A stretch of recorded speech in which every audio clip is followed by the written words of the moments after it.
Oh, hey. Um, Welcome to my first animation. So, this is going to be about a D&D campaign I did. Well, I didn't do it, but I played in.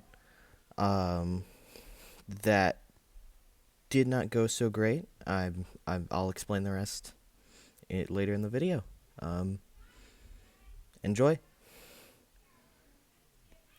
So, this begins with our second session, um, which we decided to entirely retcon, completely get rid of.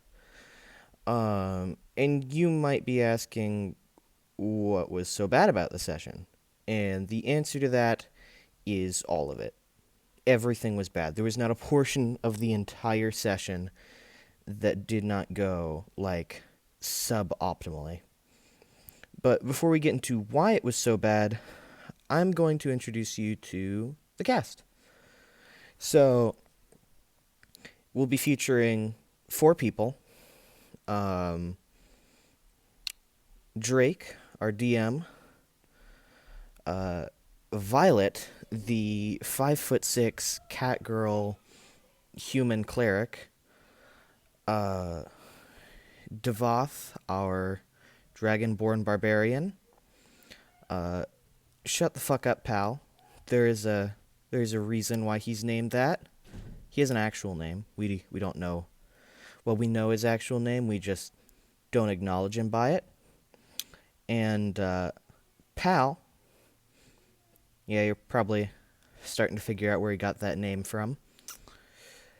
Who is our big old warforged paladin. He's the one who I play pal. Um, then we have Jesus, who is a 5'4" tiefling. And you may be asking me, didn't you say there was 4 people? And to that I say, I forgot there was 5. For this session, though, this is a one session only thing where we had 5 people. So before I get into the nitty gritty details, I'm gonna fill you in on what's happening because you might be a little confused. And so is our DM because he did not actually plan this session to entirety. He had planned out what he wanted to happen within the session, but he wasn't really wholly confident in what our surroundings were like. So, this is kind of what our map looked like. And before you start saying, hey, doesn't that look like the ReZero thing? It is. So this is where we are. We're in this bottom section here. This is called Sulk. And it's kind of this, like, ocean air. A lot of what they do revolves around their easy access to the ocean. And so, remember how I said the DM didn't really have all this planned out? Normally, when you have a D&D world, you have a bunch of small towns that are in their own right interesting, surrounding maybe a larger town. This is what ours look like. Yeah, this entire region, this whole region, this is supposed to be like a country-sized region, was just this. So let's get into the story. So we pull into this town from the capital, and instantly we are attracted to the docks, where there is a small tiefling man screaming about how he is God. And there might have been a bit of word choices that were wrong, where he may or may not have said creator. A little bit of pal backstory. He's actively searching for his creator. So, when he figured out that this little man who believes he's God was not, in fact, his creator, things got slightly violent. just ever so slightly, which is a great start to the session, is violence against your own party members. Um, but once we'd recomposed ourselves and we started to ask around the town, this is effectively the story we had gotten. So there was some sort of unknown mining project happening under the town, um, that no one was really sure why was happening. Supposedly it was for sewer work to be done, but they had perfectly functioning sewers. So in order to get to the bottom of this whole underground mining project, um, we are to talk to a small bearded dwarf man. And how we get to him is one of a few associates whom he talks to. He only talks to select people, so we have to get in good with these guys that he knows, and then we, by extension, talk to him. So, the absolute geniuses that we are, we decide that why talk to these people when we can just tell them to, well, not tell them anything, just ignore them entirely. We literally just ignore them and decide that it is a better idea to talk to the guard that guard his mansion. There's like 8 guys. So we get up there and we start talking to the main guy, and we're trying to convince him that we should be in the caves, which he knows about the caves, like, second-handedly, but he's not really telling us how to get in, or he's not letting us into the house or to any entrance that we could get into the caves with. So we decide to take a more violent approach, and by we I mean Pal, who proceeds to cast Hold Person on this guy, whom he proceeds to immediately shrug off. It was a 16 wisdom save, I believe, which he just entirely shrugged off. So, having effectively done something hostile, we engage in combat. And I'm not going to bore you all with the details, but there was a bit of lightning, and Pal did effectively at one point become a lightning rod in order to win the battle. There was a bit of friendly fire. But in the end, we ended up killing just about everyone. So now that everyone was dead, we finally begin to interrogate this guy. And we get a little angry. I get a little angry with him. I do Hold Person again. And I maybe kind of Darth Vader raise force choke him in the air. To which we find out that he never knew anything about the tunnels besides the fact that they existed. So we were basically barking up the wrong tree. And now he's dead. So we have a lot of dead people to deal with, and we effectively just killed an entire town guard. So we decide, well, we've gone this far, we may as well just walk straight into the manor. So our life domain cleric, Violet, proceeds to bring this man back to life as a zombie. And we think, well, if we walk in with their elite guard as a zombie, even though we're pretty beat up, I'm sure they'll just think we're powerful and let us walk by, because that's how that works. But before we have any chance to do that, Violet has what is effectively a panic attack and begins freaking out because she effectively just broke her oath.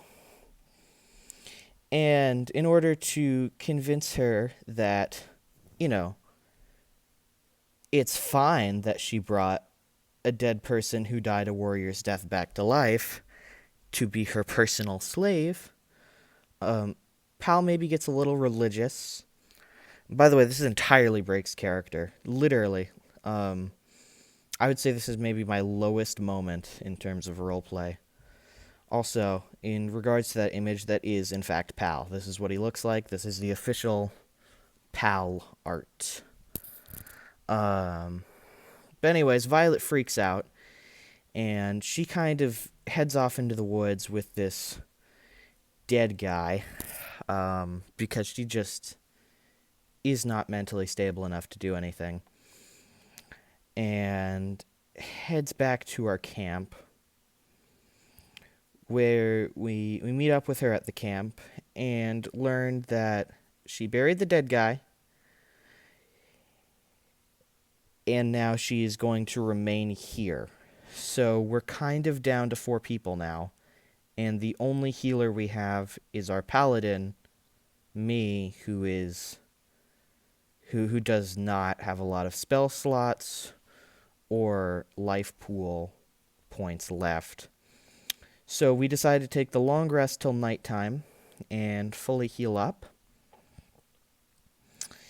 And when we're fully healed, we begin to try to interrogate Jesus, who at this point we still knew little to nothing about, and we're wondering why he's trying to convince us that he's God.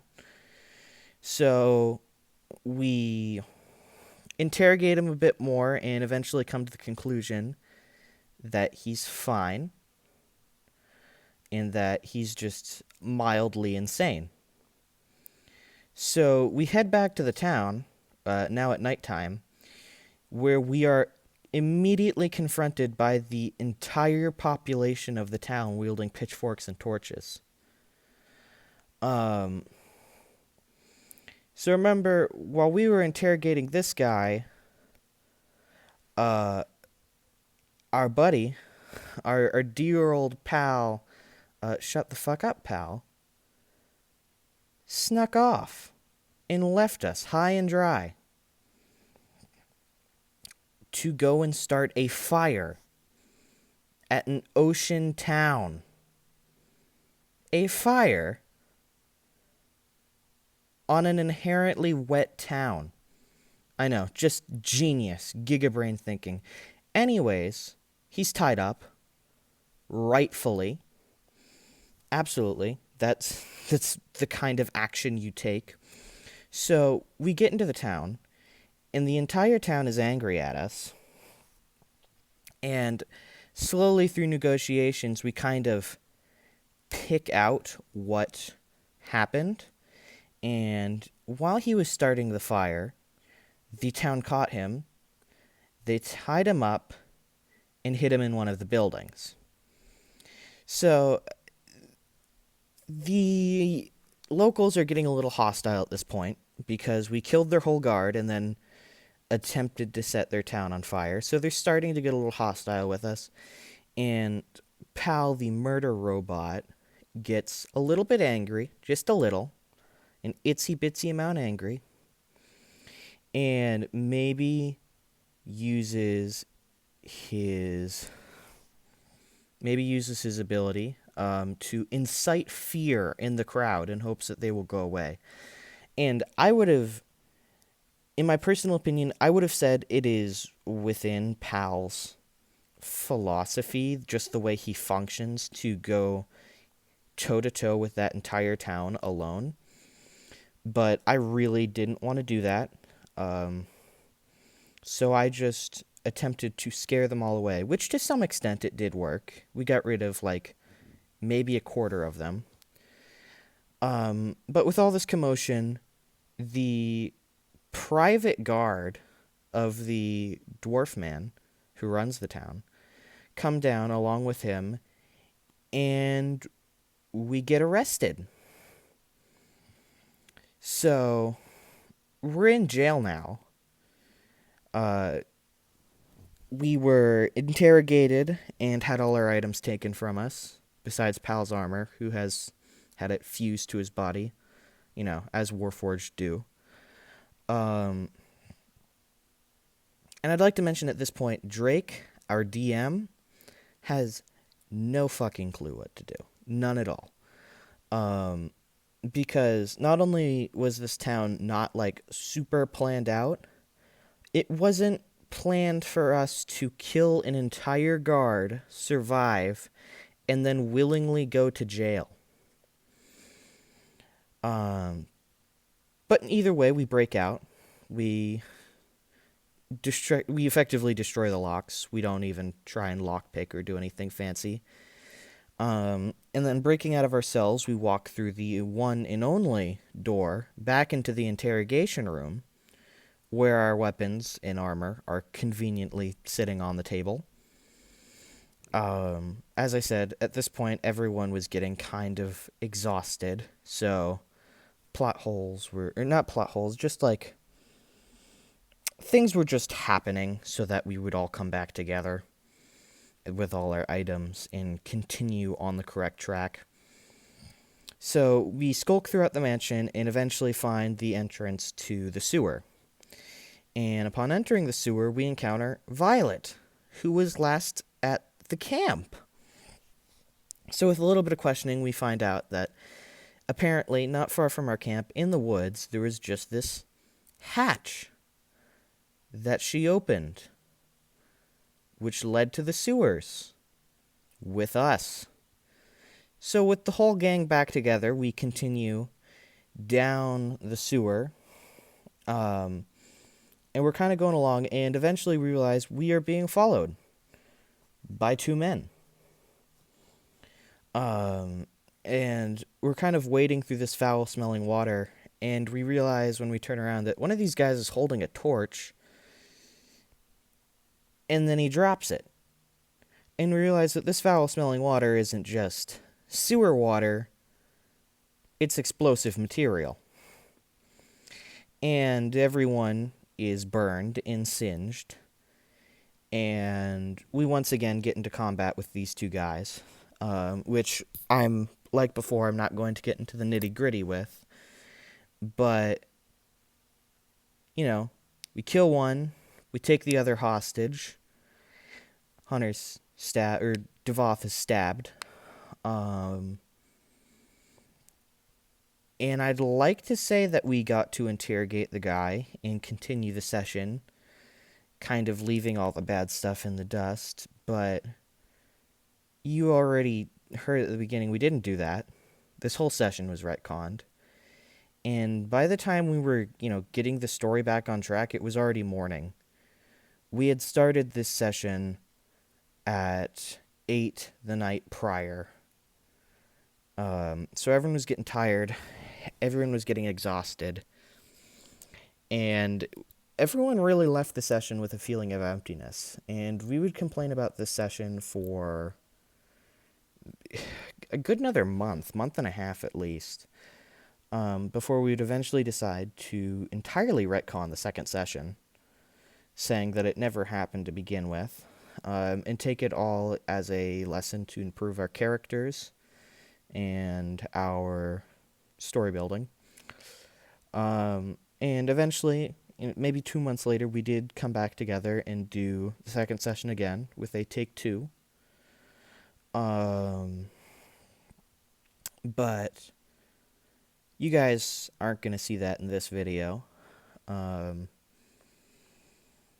Maybe if it gets very popular and famous and I'm super cool, maybe then I'll start to...